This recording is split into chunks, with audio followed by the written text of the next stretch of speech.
사람에겐 승부욕이라는 것이 있습니다. 승부욕. 지고자 하는 승부욕이 아니라 이기려고 하는 승부욕이지요. 이제 곧 카타르 월드컵이 시작됩니다. 우리나라도, 여기서 우리나라 한국이죠. 한국도 출전하는 월드컵은 세계인의 축제라고 불릴 만큼 올림픽에 버금가는 아주 큰 행사입니다. 축구에 관심이 있는 사람이라면 한국과 다른 나라 사이에 축구 시합이 있을 때 우리나라가 이기기를 바라는 승부욕을 느끼게 됩니다.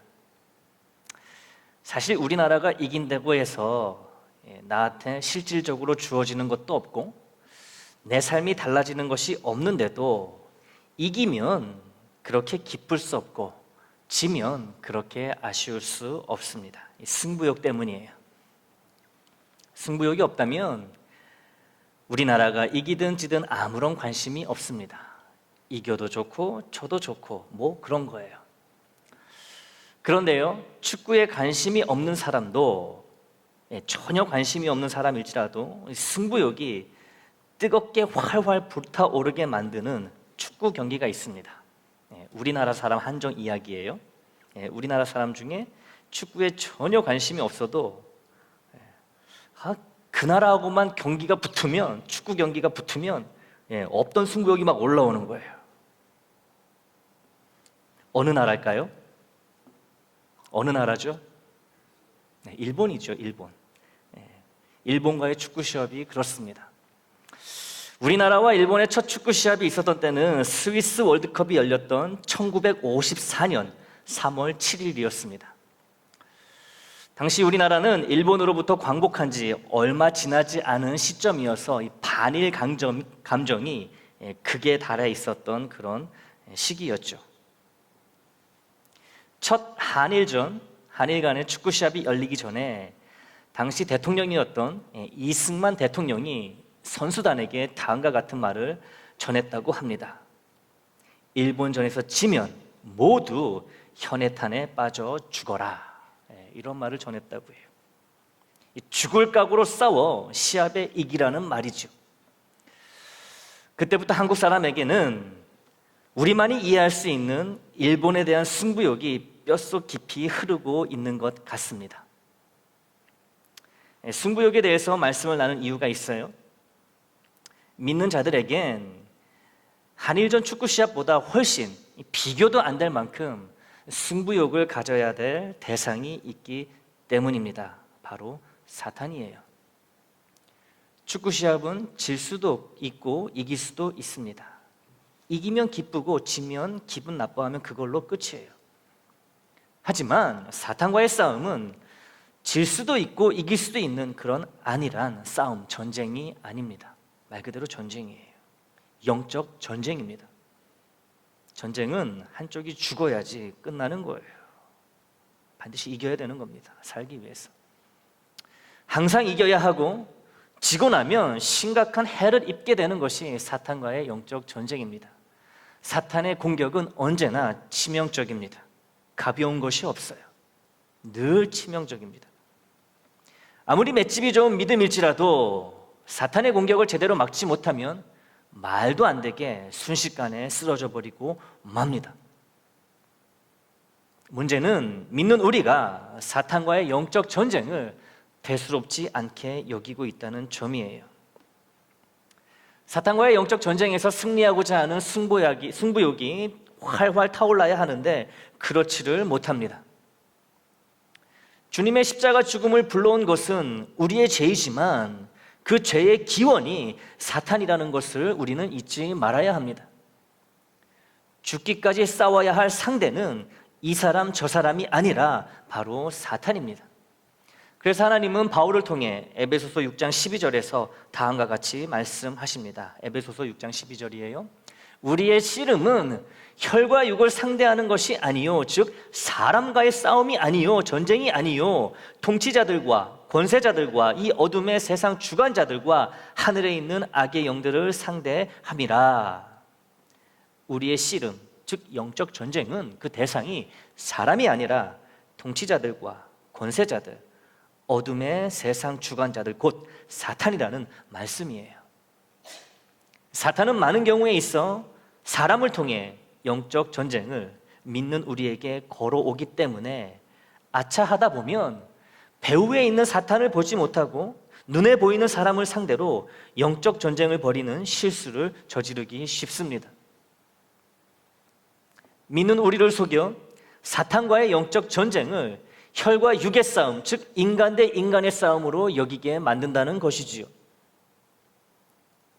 혈과 육의 싸움이 돼버리면 서로의 악한 본성이 서로를 치고받게 만들며 누구에게나 있는 저열하고 비열한 성품이 그 밑바닥을 훤히 드러내게 됩니다. 사탄의 꼬임에 넘어가 사탄에 맞서 싸워야 할 영적 전쟁을 사람과 맞서 싸우는 혈과 육의 싸움으로 속게 되면 서로 죄만 짓고 모두 패하게 될 뿐입니다. 모두 패자가 되는 거예요. 물론 뒤에서 웃고 있는 승자는 사탄이 되겠지요. 믿는 자는 누구나 다 예외 없이 사탄과의 영적 전쟁에 자동으로 참전하게 되어 있습니다. 자동 참전이에요.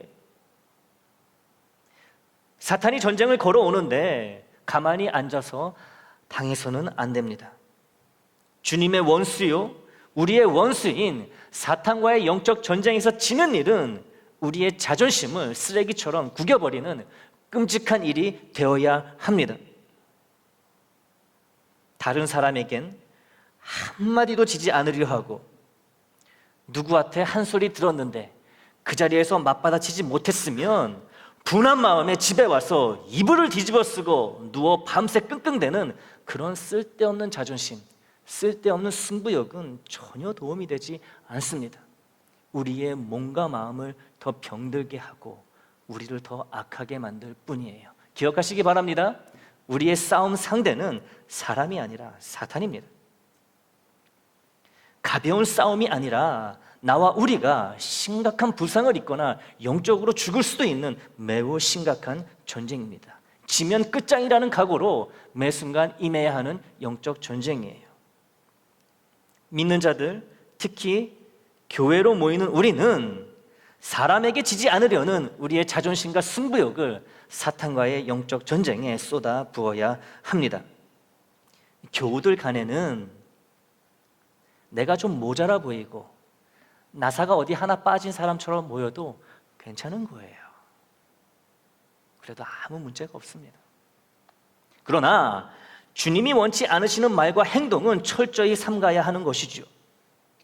말씀대로 순종하는 사람은 아무리 허술해 보이고 모자라 보여도 그 누구도 만만하게 대할 수 없습니다. 왜냐하면 거룩한 사람이기에 그래요.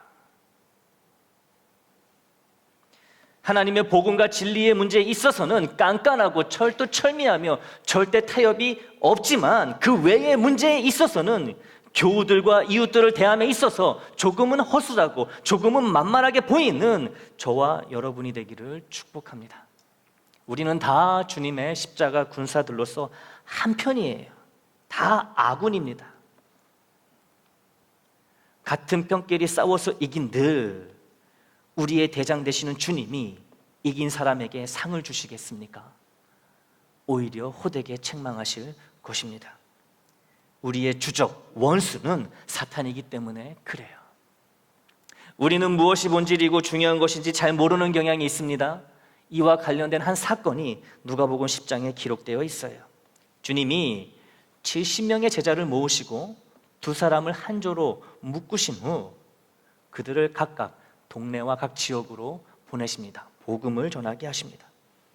때가 되어 보냄받은 70명의 사람이 주님께 돌아옵니다. 누가복음 10장 17절 20절 말씀이에요. 70인이 기뻐하며 돌아와 이르되 주여 주의 이름이면 귀신들도 우리에게 항복하더이다. 예수께서 이르시되 사탄이 하늘로부터 번개같이 떨어지는 것을 내가 보았노라. 내가 너희에게 뱀과 정갈을 밟으며 원수의 모든 능력을 제어할 권능을 주었으니 너희를 해칠 자가 결코 없으리라. 그러나 귀신들이 너희에게 항복하는 것으로 기뻐하지 말고 너희 이름이 하늘에 기록된 것으로 기뻐하라 하시니라. 아멘. 주님의 이름을 대자 귀신들이 다 도망을 칩니다. 놀랍고 신기한 일이 아닐 수 없지요. 당연히 기뻐해야 할 일입니다. 그런데 주님은 이 일로 기뻐하지 말고 하늘의 이름이 기록된, 즉 천국 백성이요 하나님의 자녀라는 사실로 기뻐하라고 말씀하십니다. 그런데요, 주님의 이름으로 귀신을 쫓아낸 일로 기뻐하지 말라는 이 말씀을 잘 이해해야 합니다. 나사렛 예수 이름으로 귀신을 쫓아내도 무표정한 얼굴로 기뻐하거나 좋아하지 말라는 말씀이 아니기 때문에 그래요. 귀신을 항복하게 만든 일로 기뻐하지 말고 하늘의 이름이 기록된 것으로 기뻐하라는 이 말씀은 주님의 이름으로 귀신을 항복하게 하는 일보다 하늘의 이름이 기록된 일이 훨씬 더 기쁘고 본질적이며 중요하다는 의미를 갖고 있는 것이에요. 귀신을 쫓아내는 기적을 기쁨의 원천으로 삼지 말고 하나님의 자녀라는 변함없는 사실에 기뻐하라는 주님의 말씀입니다. 기적은 있으면 기쁘지만 없다고 해서 슬퍼하거나 낙담할 일이 아니라는 거예요. 하지만 하나님의 자녀라는 사실은 언제 생각해도 항상 기쁨을 주는, 영원히 마르지 않는 기쁨과 힘의 원천이 됩니다. 구원과 영생 부활을 약속받은 하나님의 자녀라는 사실이 언제 어떤 상황에서도 믿는 자의 기쁨과 힘이라고 주님은 우리에게 이야기하십니다. 주님의 이 말씀대로 이미 예수를 믿어 하나님의 자녀가 된 우리는 언제 어떤 상황에서도 기뻐하는 능력의 삶을 살아가게 될 줄 믿습니다. 그런 의미에서 우리 서로를 바라보며 환하게 한번 웃어보도록 하겠습니다. 기쁘잖아요, 구원받아서. 한번 보면서 웃어보세요, 활짝.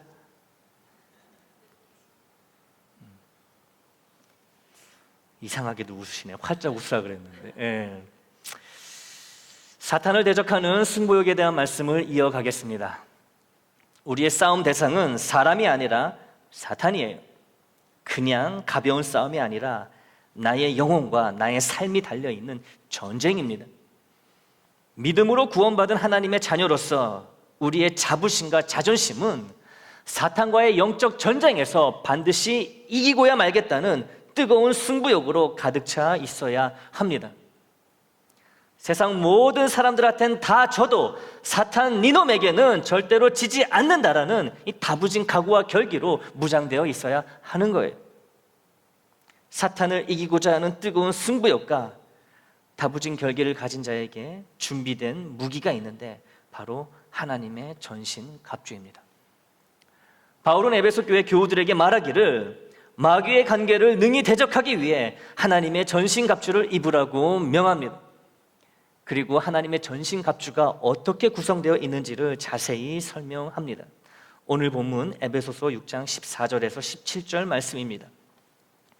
그런즉 서서 진리로 너희 허리띠를 띠고 의에 호신경을 붙이고 평안의 복음이 준비한 것으로 신을 신고 모든 것 위에 믿음의 방패를 가지고 이로써 능히 악한 자의 모든 불화살을 소멸하고 구원의 투구와 성령의 검 곧 하나님의 말씀을 가지라. 아멘. 우리 하나님의 전신갑주는요, 진리의 허리띠, 의의 흉배, 평화의 복음을 전할 신발, 믿음의 방패로 이루어져 있습니다. 그런데요, 사탄과의 전쟁에서 기필코 이기고야 말겠다는 불타는 승부욕과 결기로 하나님의 전신갑주를 입으면 사탄을 이길 만반의 준비가 다 된 것 같습니다만 사실은 가장 중요한 한 가지가 남아 있습니다. 아직 준비된 게 아니에요. 승부욕과 이기겠다는 결기와 하나님의 전신갑주를 다 착용하고 있어도 아직 우리는 승리할 준비가 되어 있지 않은 거예요. 이 마지막 남아있는 이것이 제대로 안 되어 있으면 불타는 승부욕도 다부진 결기도 하나님의 전신갑주도 우리에게 승리를 가져다 줄 수 없습니다. 사탄과의 사활을 건 영적 전쟁에서 기필코 이기겠다는 승부욕과 결기, 그리고 하나님의 전신갑주보다 더 중요한 이것은 무엇일까요? 무엇이라고 생각하십니까? 오늘 설교 본문 첫 절 맨 앞에 그 답이 나와 있습니다. 에베소서 6장 14절입니다. 그런즉 서서 진리로 너희 허리띠를 띠고 의의 호신경을 붙이고 서서. 하나님의 전신갑주가 무엇인지 차례로 설명하는 말에 앞서 바울이 명하고 있는 하나님의 말씀은 서서라는 명령입니다. 서라는 거예요. 먼저 서야 된다는 것이죠. 승부욕과 결기로 하나님의 전신갑주를 입기에 앞서 먼저 서라는 명령을 우리에게 하고 있습니다. 서다에 해당하는 헬라어는요, 히스테미예요. 히스테미. 한번 따라해 보실까요? 히스테미. 아유, 잘하십니다. 히스테미는 단순히 서라는 의미의 스탠드가 아니에요. 영어의 스탠드가 아니라 확고하게, 굳건하게, 흔들림 없이 서라는 stand firm. 예, stand firm이에요. 그냥 스탠드가 아니고요, stand firm. 굳건하게, 흔들림 없이 확고하게 서라는 그런 의미를 가지고 있습니다. 이거 생각해 보면요, 아주 당연한 명령입니다.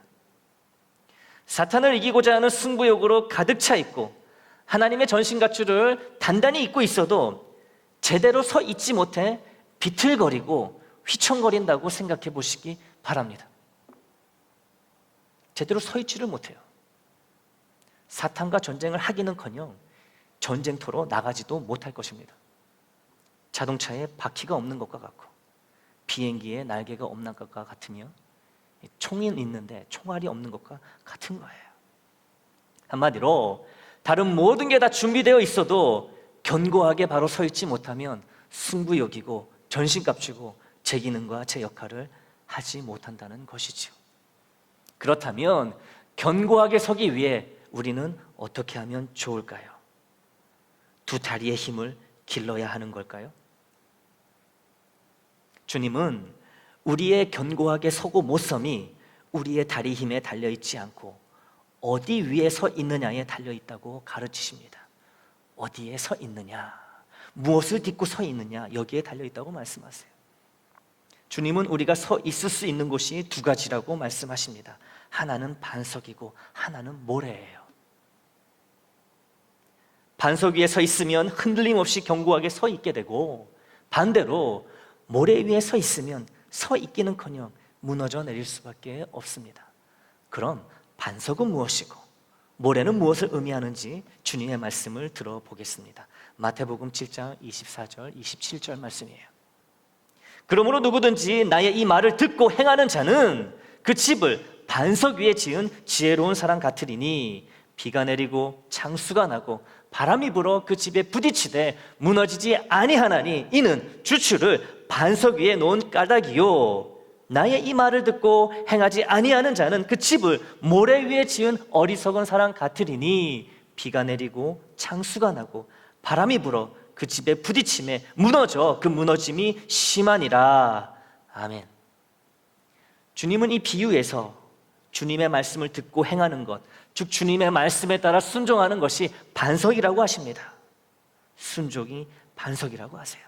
또 모래는 주님의 말씀을 듣고도 행하지 않는 것, 즉 주님의 말씀에 따라 순종하지 않는 것, 불순종이 모래라고 말씀하십니다.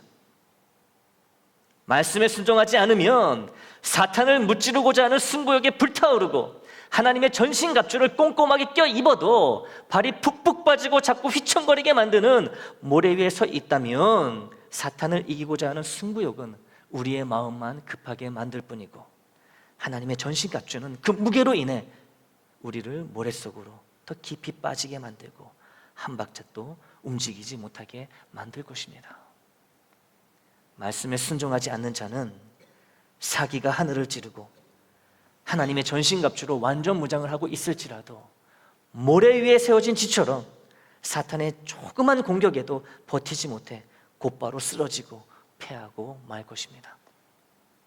천리깃도 한 걸음부터 시작한다는 말이 있지요. 또 시작이 반이라는 말도 있습니다. 이를 성경적으로 풀어보자면 사탄과의 끝이 안 보이는 영적 전쟁도 주님의 말씀에서 순종하는 것에서부터 시작하고 주님의 말씀에 순종하는 그 순간 사탄과의 영적 전쟁에서 벌써 반은 승리한 것이라고 말할 수 있습니다. 순종이 곧 승리의 시작이고 반은 승리한 것이라는 거죠. 그 다음에 순종한 이후에 불타는 승부욕과 하나님의 전신갑주가 빛을 발하며 남아있는 승리의 반을 우리에게 가져다 줄 것입니다. 사랑하는 애장교우 여러분, 사탄을 쳐부시고자 하는 승부욕이 내게 있고, 사탄을 공격할 무기와 사탄의 공격으로부터 나를 보호해 줄 갑옷도 하나님이 주신다 해도 내가 하나님의 말씀에 따르지 않는 삶을 살아간다면 나는 바람이 조금만 불어도, 실바람만 불어도 휙휙 날아가고, 비가 아주 조금만 와도, 부슬비만 와도 푹 꺼져버리는 불안하고 위태롭기 짝이 없는 모래 위에 서 있고, 큰 승부욕과 하나님의 완벽한 전신갑주를 입고 있음에도 사탄과의 전쟁에서 패할 수밖에 없습니다. 사탄과의 피를 말리는 영적 전쟁에서 이기기 위해서는 절대로 지지 않겠다는 승부욕과 하나님의 전신갑주가 반드시 필요하지만, 내 두 팔이 반석 위에 든든히 서 있지 못하다면 이 승부욕과 하나님의 전신갑주는 빛바랜 것이 되어버리고 마는 거예요. 바퀴 없는 차가 달릴 수 없고 날개 없는 비행기가 날 수 없듯이, 순종 없는 자의 승부욕과 순종하지 않는 자가 입는 하나님의 전신갑주는 사탄을 이기는 승리를 가져다 줄 수 없습니다. 두 발이 신속하고 자유롭게 움직이지 못하고 자꾸 휘청거리고 넘어지는데 투지 넘치는 승부욕과 그 좋은 전신갑주가 무슨 소용이 있겠습니까? 내 두 발이 반석 위에 견고히 서 있어야만 승부욕과 전신갑주가 제 기능을 발휘할 수 있고 사탄을 이길 수 있습니다. 귀신을 쫓아내는 것보다 하나님의 자녀인 것을 더 크게 기뻐하라고 하신 주님의 말씀을 다시 기억해 보시기 바랍니다. 본질이 아닌 것에 관심을 갖고 집착하여 정작 본질을 놓치고 살아가는 우리를 되돌아보게 하는 주님의 말씀입니다. 사탄과의 영적 전쟁을 생각할 때 우리의 관심은 나를 지키고 보호하는 하나님의 전신갑주에 쏠립니다. 전신갑주에 눈독을 들인다는 것은 사탄에게 이기고자 하는 승부욕도 있다는 것이겠지요. 승부욕과 하나님의 전신갑주가 본질이 아닌 것은 아닙니다. 매우 중요한 본질이에요. 그러나 승부욕과 하나님이 주시는 전신갑주보다 더 중요한 본질을 등한시 여기는 우리입니다. 바로 순종이라는 반석 위에 흔들림 없이 견고하게 서는 이 가장 중요한 본질을 무시하고 놓치고 대수롭지 않게 여긴다는 것이지요. 나의 마음을 힘들게 하고 나의 삶을 괴롭게 하는 것은 모두가 다 영적인 것과 관련이 있습니다. 영적인 것과 관련이 있다는 것은 사탄이 걸어오는 영적 전쟁 때문에 내 마음이 힘들고 내 삶이 괴롭다는 것을 의미합니다. 하나님의 자녀로서, 주님의 제자로서 사탄에게 절대로 질 수 없다는 파이팅 넘치는 승부욕 당연히 필요합니다. 하나님의 전신갑주를 입는 것도 당연히 필요합니다. 그러나 이보다 더 먼저 필요하고 먼저 중요한 것은 반석 위에 흔들림 없이 견고하게 서는 것입니다. 이 반석은 주님의 말씀대로 따르며 사는 삶, 곧 순종의 삶을 뜻합니다. 사탄을 이기고자 하는 당찬 승부욕도, 하나님의 완전한 전신갑주도 순종의 삶을 살지 않는 자에게는 최악의 경우 무용지물이 되어버릴 수 있습니다. 순종은 신앙생활에 꽂히면서 동시에 신앙생활의 가장 기본이 됩니다. 믿는 우리의 삶은 순종으로 시작하여 순종으로 아름답게 마무리되어야 합니다. 주님 앞에 서는 날, 우리 모두 예외 없이 주님 앞에 서는 날, 주님이 우리에게, 우리 각자에게 물으실 것도 결국엔 이 땅에서 얼마나 순종하는 삶을 살았냐가 될 것입니다. 그때 주님이 우리에게 원하시는 대답은 주님의 이 말씀대로 이렇게 순종했습니다. 저 말씀대로 저렇게 순종했습니다. 이거이지 다른 대답은 원치 않으십니다. 인정도 하지 않으십니다. 칭찬은 더더욱 들을 수 없습니다. 디모데후서 3장 16절 17절 말씀을 함께 보겠습니다. 모든 성경은 하나님의 감동으로 된 것으로 교훈과 책망과 바르게 함과 의로 교육하기에 유익하니 이는 하나님의 사람으로 온전하게 하며 모든 선한 일을 행할 능력을 갖추게 하려 함이라. 아멘. 이 말씀의 요지는 이렇습니다. 성경에 기록된 하나님의 모든 말씀은 우리를 순종하게 하는 능력이 있으므로 우리에게 유익하니라, 이거예요. 그리고 이 순종은 반석이 되어 우리를 흔들림 없이 견고하게 서게 만들고 사탄에게 지지 않으려는 승부욕과 하나님의 전신갑주로 무장된 우리를 영적 전쟁에서 승리하도록 이끌 것입니다. 순종하는 자가 주님을 사랑하는 자이고 형제자매, 이웃, 그리고 교우를 사랑하는 자이며 사탄과의 전쟁에서 승리하는 자입니다. 쉴 새 없이 쏟아지는 말씀의 홍수 속에 우리는 살아가고 있습니다. 큰 은혜지요. 그러나 말씀을 듣는 이유도 또 말씀을 믿는 이유도 모두 그 말씀대로 살아가기 위해서란 걸 잊지 마시기 바랍니다. 순종은 신앙세포가 만들어지는 골수와도 같아요. 골수. 기쁨도 평안도 만족도 위로도 능력도 승리도 다 순종이라는 이 골수에서 시작되는 거예요. 특별히 사탄과의 영적 전쟁으로 하루도 바람잘 날이 없는 나와 우리의 현실입니다. 승리의 승전보가 끊이지 않도록 사탄에게 절대로 지지 않겠다는 승부욕과 강력한 하나님의 전신갑주로 단단히 무장되기를 축복합니다.